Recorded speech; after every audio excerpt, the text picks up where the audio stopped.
words in rap is the word nigger.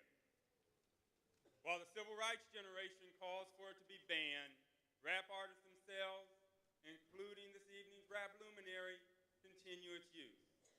Those who oppose its use among blacks essentially make a fruit of the poisonous tree argument.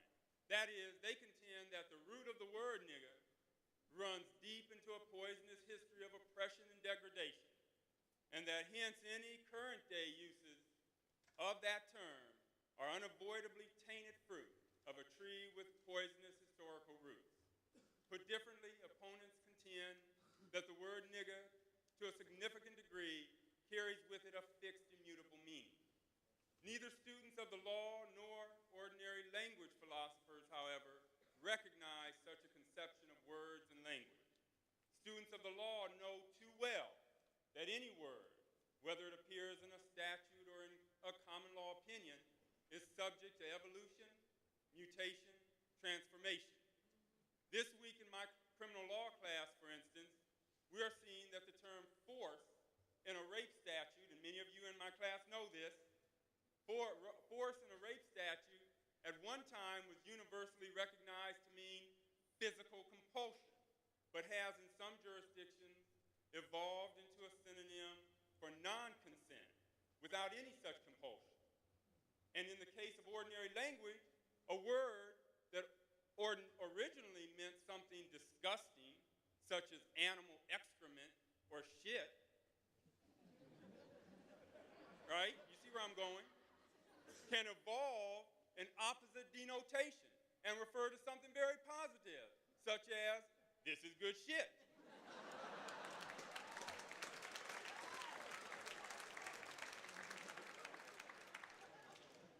Or, he or she's the shit.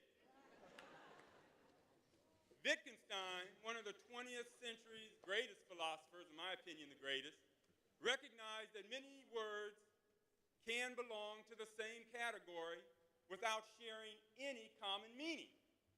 In the end, then, the controversy over the word nigger cannot be resolved by resort to historical meanings or tree metaphors or fixed, immutable essences. Rather, word meanings must be viewed as prizes in a pitched conflict among and within groups attempting to describe their social reality, constitute their social identity, and vindicate their social existence. A white lynch mob yelling nigger or nigga or any other variant at a black victim is not using the term in the same sense as Tupac when he says, "How many brothers fell victim to the street? Rest in peace, young nigga, there's a heaven for a G."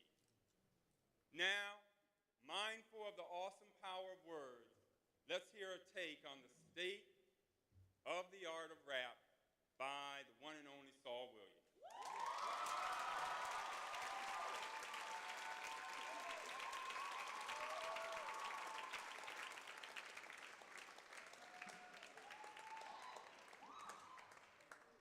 If I could find the spot where truth echoes, I would stand and whisper memories of my children's future. I would let their future dwell in my past so that I might live a brighter now. Now is the essence of my domain, and it contains all that wasn't will be, and I am as I wasn't will be because I am and always will be that nigger. I am that nigger. I am that nigger. I am that timeless nigger that swings on pendulums like vines through minds of booby-trapped minds that are enslaved by time. I'm the light that supersedes lifetimes. I am. It was me with serpentine hair and a time that stared with the mortal glare to mortal fear in the stone time capsules. They still exist as the walking dead as I do. The original subhead, symbol of life and matriarchy, severed head, Medusa. I am. Was me the ecclesiastical one that pointed out that there was nothing new under the sun. And through times of laughter and times of tears, that no times are real times because all times are fear. The wise seer Solomon, I am. It was me with tattered clothes that made you scatter as you shuffle past me on the street. Yes, you shuffled past me on the street as I stood there conversing with windblown spirits. And I fear it's your you didn't stop and talk to me. I could have told you your futures, I explain your present, but instead, I'm the homeless schizophrenic resent for being aimless, the entombed nameless. I am that nigga.